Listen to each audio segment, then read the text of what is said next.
Theo, welcome back to our show, and glad that you joined us for our monthly professional partners conversation. And, we're going to be talking about home inspections. And this month, I'd like to, have a conversation with you about buyers and inspections, if that's okay. Awesome. Thank you. Thanks for having me. Of course. Appreciate the opportunity. So buyers are actually the biggest pool for our clients here in North Carolina. Being that houses are sold as is, that's most of who we work for. Yeah. So buyers can prepare for the home inspection by, number one, reading the inspection agreement. Okay. That's a mandatory requirement for all home inspectors. So to extend that out? Being that we're licensed, having a signed pre-inspection agreement is critical of our process. Keeps us basically on the right side of the law. So number one is keep a buyer. You out of home inspection jail. That's right. Okay. If you are hiring a home inspector, they'll likely have a home inspection agreement. So to prepare, number one, read that. The reason why it's important to read it is because it'll tell you what a home inspection is and what a home inspection is not. Okay. It also tells you what happens if a problem arises. So this is very important to read through.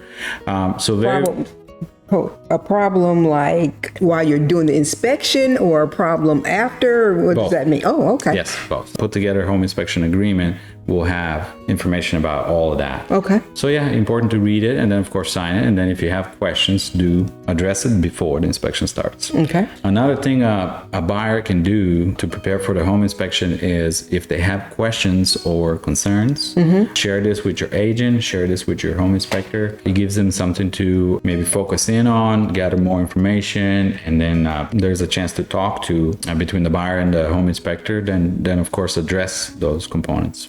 Okay.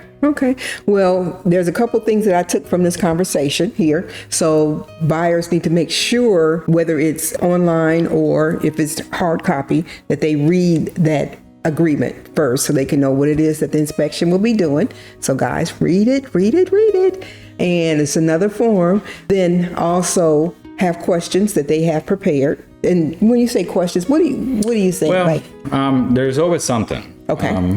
I'm worried about the stain on the ceiling. I'm worried about if the 20-year-old HVAC still functions. So these are things that it's usually covered by the home inspection. It's typically something that the inspector will talk about anyway.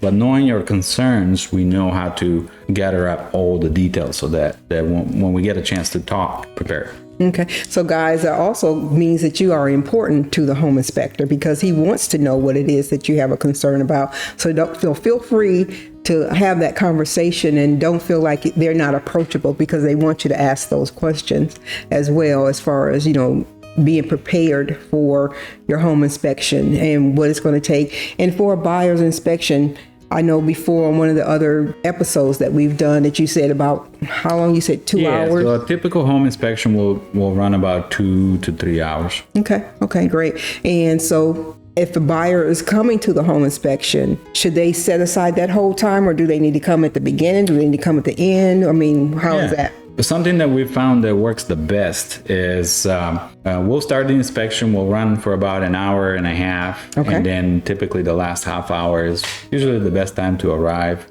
We've gone through most of the systems. We're basically in the cool down phase. So that's the time to arrive and discuss summary findings. So yeah. Okay.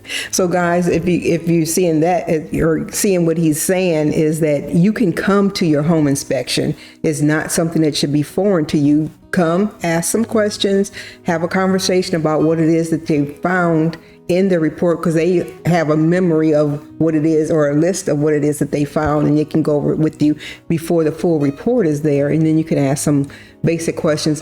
But also, this is a little cheat that I do.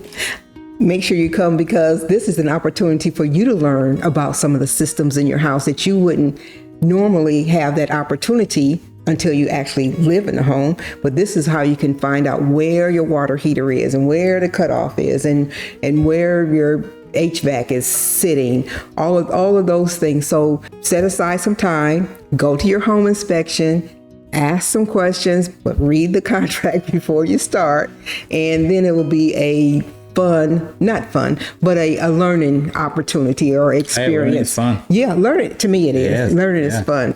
I was going to tell you also, that's also a good time to come and measure while you're waiting on the inspector to finish, to measure for your refrigerator, where your refrigerator's going to go, or measure where your curtains are going to go. And then that way it's not very intrusive and you don't have to wait until, closing that you will have this information. However, as you guys already know, don't buy anything. Don't buy anything, okay? Because we don't want to put your loan in jeopardy. So this is just a measuring time, but not to purchase time. So Theo, thank you so much for coming over and chatting with me a little bit. You're welcome, and thank you. Yeah, glad to have you. Look forward to our next conversation. Appreciate it. Okay, talk to you soon.